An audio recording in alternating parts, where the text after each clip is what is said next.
በመካከለኛው ምስራቅ ሰማይ ስር በፋርስ ባህረ ሰላጤ ሞቃታማ ማዕበሎችና በአረብ በረሃማ አሸዋዎች ላይ የሰው ልጅ ታሪክ ካያቸው እጅግ አስፈሪና ግዙፍ ወታደራዊ ፍጥጫዎች አንዱ እውን እየሆነ ይገኛል። እንደ አውሮፓውያኑ አቆጣጠር የካቲት 2026 ዓለም እስትንፋሷን ውጣ የምትጠብቅበት በዋሽንግተን እና በቴህራን መካከል ያለው ጦርነትና ሰላም የሚለይበት ወሳኝ የታሪክ ምዕራፍ ሆኖ ተመዝግቧል። የዚህ ሁሉ ታላቅ ድራማ መክፈቻ ደግሞ ከአሜሪካው ፕሬዝዳንት ዶናልድ ትራምፕ የወጣውና መላውን ዓለም ያናወጠው ያ አስፈሪ ማስጠንቀቂያ ነው። ሁለተኛው የጦር መርከብ ወደ መካከለኛው ምስራቅ ልንልክ እንችላለን የሚል። ይህ ማስጠንቀቂያ ተራ የፖለቲካ ቃላት አይደለም።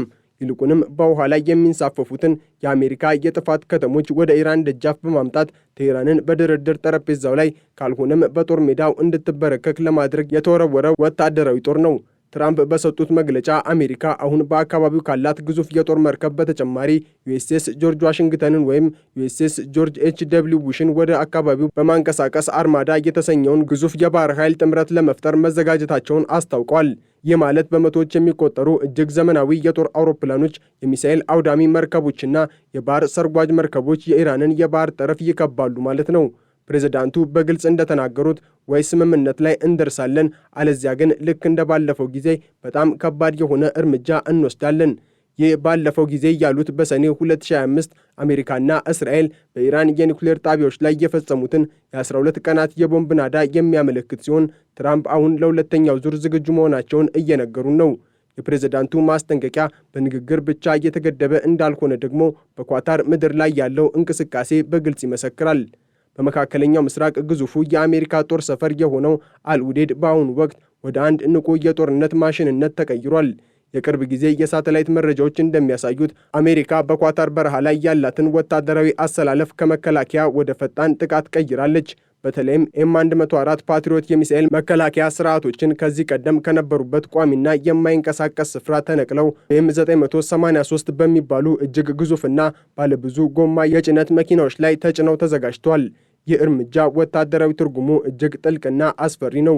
ሚሳኤሎቹን በጭነት መኪናዎች ላይ ጭኖ ማዘጋጀት ማለት አሜሪካ ከኢራን ሊሰነዘር የሚችለውን ማንኛውንም አይነት የሚሳኤል ጥቃት ለመከላከልና የአጸፋ እርምጃ ለመውሰድ ያላትን የዝግጁነት ጊዜ ወደ ሰከንዶች ዝቅ አድርገዋለች ማለት ነው። እነዚህ ተንቀሳቃሽ ማስወንጨፊያዎች በኳታር በረሃ ውስጥ በፍጥነት ቦታቸውን እየቀየሩ የጠላትን ዓይን እያሳሳቱና በማንኛውም ቅጽበት መብረቃዊ ሚሳኤሎችን የመተኮስ አቅም ይዘው ቆመዋል። ይህ ተንቀሳቃሽ ምሽግ የመገንባት ስትራቴጂ አሜሪካ ለቴህራን የምትሰጠው ግልጽ ማስጠንቀቂያ ነው። በየትኛውም ቦታ ብትደበቁ፣ በየትኛውም አቅጣጫ ብትመቱ ዝግጁ ነን የሚል መልእክት። በአልኡዴድ ሰማይ ላይ የሚታዩት 18 የኬሲ-135 ነዳጅ ጫኝ አውሮፕላኖችና ግዙፍ የሲ-17 ጭነት አውሮፕላኖች ጦር ሰፈሩ ለአንድ ግዙፍና መጠነ ሰፊ የአየር ላይ ዘመቻ የጀርባ አጥንት ሆኖ መቆሙን ያረጋግጣሉ። የአየር ላይ ነዳጅ ጫኝ አውሮፕላኖቹ ቁጥር መጨመር ማለት የአሜሪካ የጦር አውሮፕላኖች ለረጅም ሰዓታት በኢራን ሰማይ ላይ እየተመላለሱ ጥቃት የመሰንዘር አቅማቸው ተገንብቷል ማለት ነው። ይህ የአሜሪካ ወታደራዊ ጡንቻ ማሳያ በኳታር ብቻ እየተገደበ አይደለም። በዮርዳኖስ የሚገኘው ሙዋፋቅ ሳልቲ የአየር ኃይል ጦር ሰፈርም ከፍተኛ የሆነ የጦር አውሮፕላኖች ክምችት እያስተናገደ ይገኛል። የካቲት 2 ቀን 2026 ምስሎች እንደሚያሳዩት በጦር ሰፈር ውስጥ 17 ኤፍ-15 ተዋጊ አውሮፕላኖች፣ 8 ኤ-10 የቅርብ ርቀት የምድር ድጋፍ ሰጪ አውሮፕላኖች እንዲሁም የኤሌክትሮኒክስ ውጊያ የሚካሄድባቸው የኢኤ-18 አውሮፕላኖች ተሰማርተዋል። እነዚህ ኤ-10 አውሮፕላኖች ታንክ አዳኝ በመባል የሚታወቁ ሲሆን መኖራቸውን የሚያመለክተው አሜሪካ ለምድር ጦርነት ጭምር ዝግጅት እያደረገች መሆኑን ነው። የኤሌክትሮኒክስ ውጊያ አውሮፕላኖቹ ደግሞ የኢራንን የራዳር እና የኮሙኒኬሽን መዋቅር ሙሉ በሙሉ በማጋጨትና ማሽመድመድ የሚያስችል አቅም ይዘዋል። በተመሳሳይ በሳውዲ አረቢያ የሚገኘው የፕሪንስ ሱልጣን ጦር ሰፈር፣ በኦማን የሚገኘው ዱካን እና በህንድ ውቅያኖስ የሚገኘው የዲያጎ ጋርሺያ ጦር ሰፈር በጦር አውሮፕላኖችና በወታደራዊ ቁሳቁሶች ተጥለቅልቀዋል። ይህ ሁሉ ዝግጅት የሚያመለክተው አሜሪካ ኢራንን ከሁሉም አቅጣጫዎች በኃይል የመክበብ ስትራቴጂን ተግባራዊ እያደረገች መሆኑን ነው። ትራምፕ ይህንን ሁሉ ግዙፍ ኃይል በኢራን ዙሪያ ያሰለፉት ቴህራን በድርድር ጠረጴዛው ላይ የምታሳየውን ማንኛውንም እምቢተኝነት በኃይል ለመስበር እንደሆነ ይታወቃል። ኢራን ግን ይህንን ሁሉ ጫና የስነ ልቦና ጦርነት ስትል ብትጠራም የራሷን ወታደራዊ ዝግጅት ወደ ላቀ ደረጃ አሳድጋለች።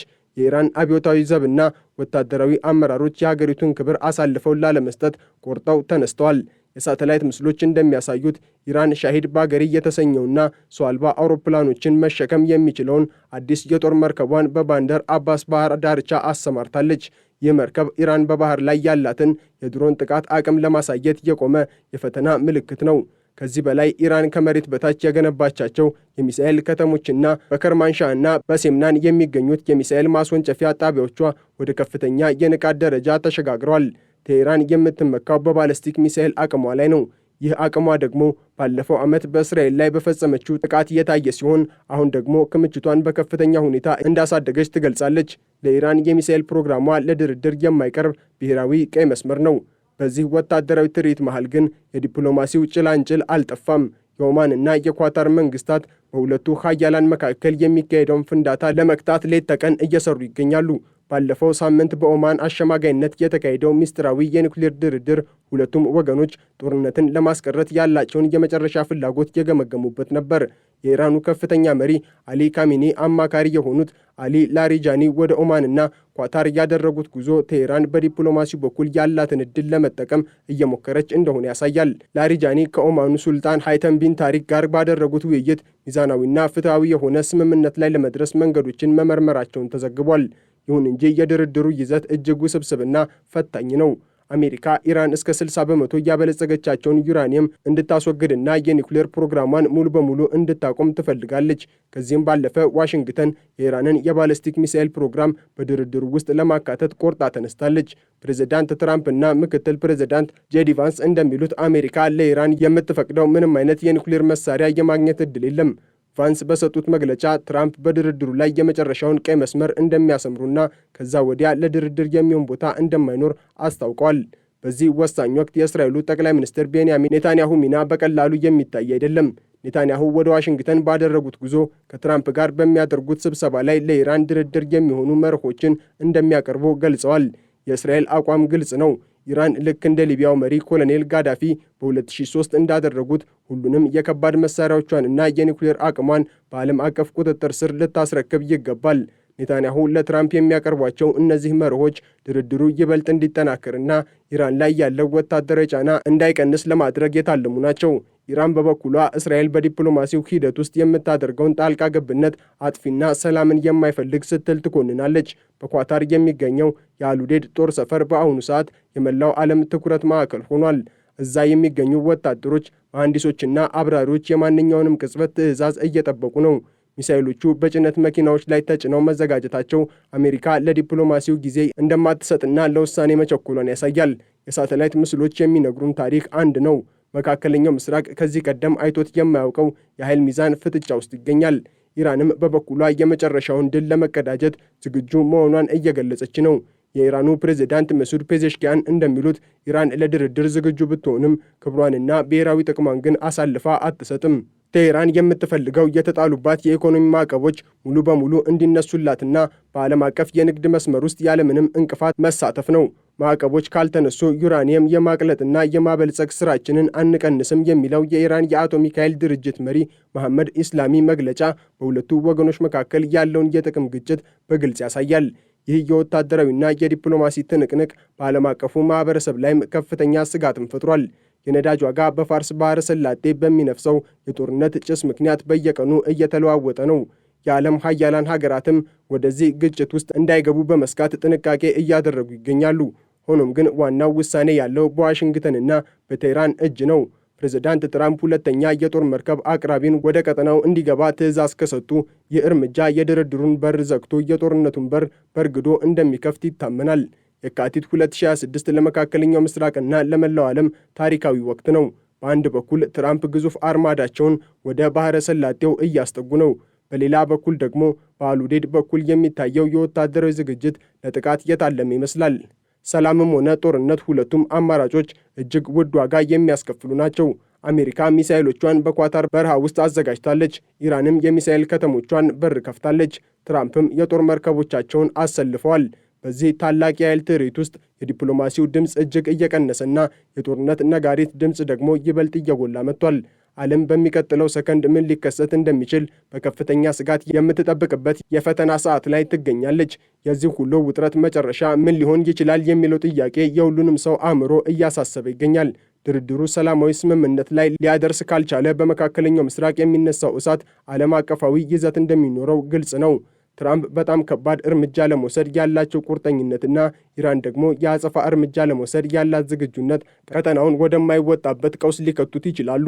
በኳታር የሚገኙት ወታደሮችና መሐንዲሶች በንቃት እየሰሩ ነው። አውሮፕላኖቹ በበረሃው ሰማይ ላይ እየተመላለሱ ነው።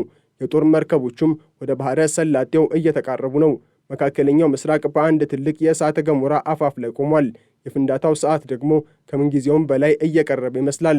ፕሬዚዳንት ትራምፕ ሁለተኛውን የጦር መርከብ ለመላክ ማሰባቸው በኢራን ላይ የሚደረገውን የከፍተኛ ጫና ፖሊሲ ወደ መጨረሻው ጫፍ ማድረሳቸውን ያሳያል።